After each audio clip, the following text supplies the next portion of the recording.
साथियों नमस्कार। आज का वीडियो का मुख्य विषय है कि जन्म कुंडली में त्रिग्रही योग, अर्थात यदि 3 ग्रह एक साथ बैठे हुए हों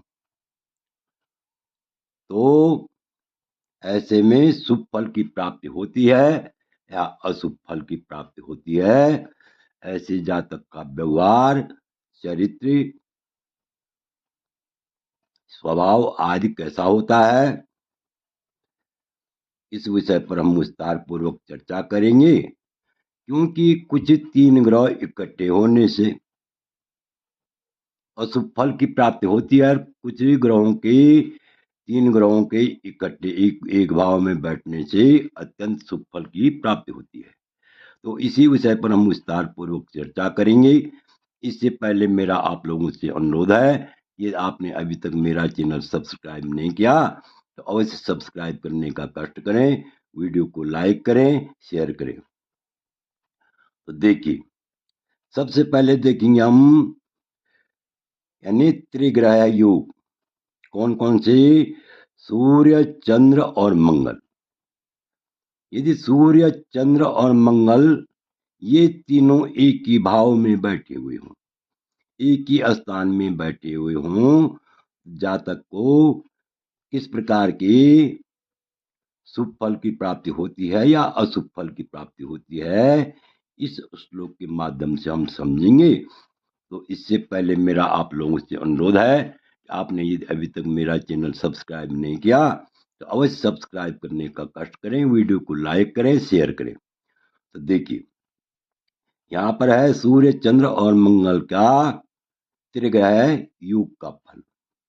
यदि ये तीनों ग्रह सूर्य, चंद्रमा और मंगल तीनों एक साथ बैठे हुए हों तो ऐसे जातक का स्वभाव, चरित्र आदि किस प्रकार से होता है, तो ध्यान से देखिए। लिखा हुआ है सुरासि यंत्रा स्वविधि प्रवीणा अस्त्रा कृपाभ्याम सुतराम विहीना नक्षत्र नाथक चितिपुत्र मित्रे एकत्र संस्थैर मनुजा भवंती।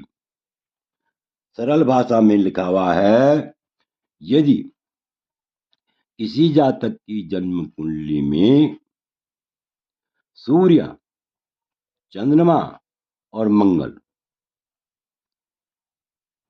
सूर्य, चंद्रमा और मंगल, नक्षत्र नाथक चितपुत्र मित्र एकत्र, अर्थात सूर्य, चंद्रमा और मंगल एक साथ बैठे हुए हों, एक ही भाव में स्थित हों, तो ऐसा जातक, ऐसा व्यक्ति सूर अत्यंत पराक्रमी होता है और यंत्रा स्व विधि यानी अनेक प्रकार के यंत्र बनाने में दक्ष होता है और अनेक प्रकार के यंत्र बनाने में दक्ष होता है और निर्लज्ज होता है। क्या होता है? निर्लज्ज, निर्लज्ज भी होता है और दया विहीना, दया से हीन होता है। दया से क्या होता है?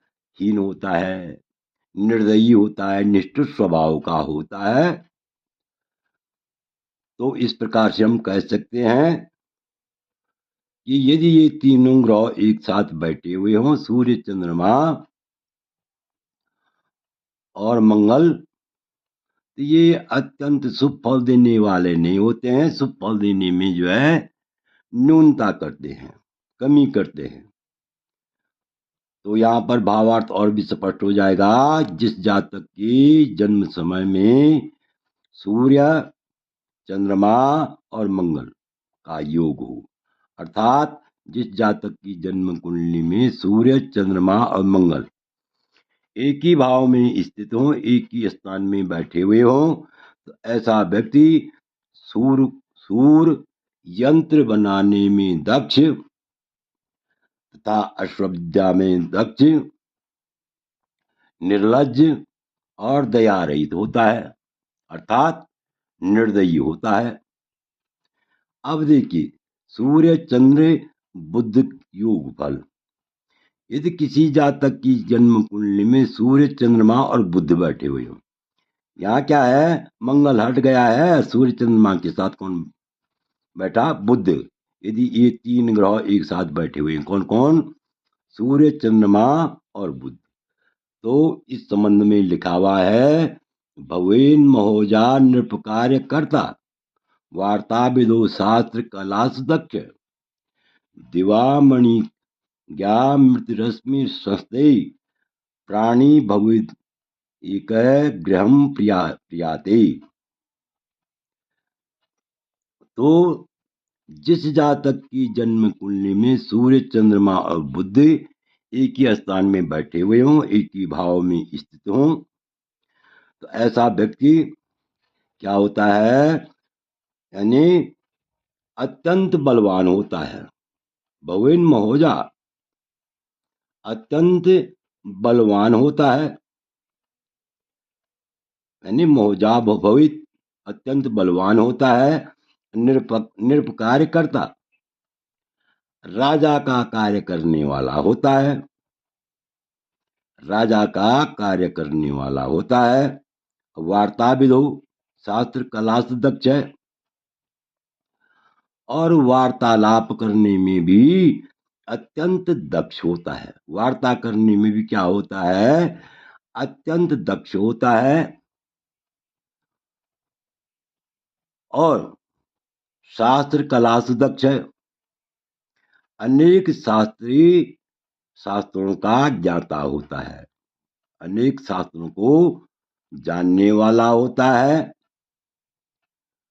तो यहाँ पर भावार्थ आप देख सकते हैं कि जिस जातक की जन्म कुंडली में यानी सूर्य, चंद्रमा और बुध एक साथ बैठे हुए हों, वह जातक अत्यंत बलवान होता है, शक्तिशाली होता है, राजा का कार्य करने वाला होता है,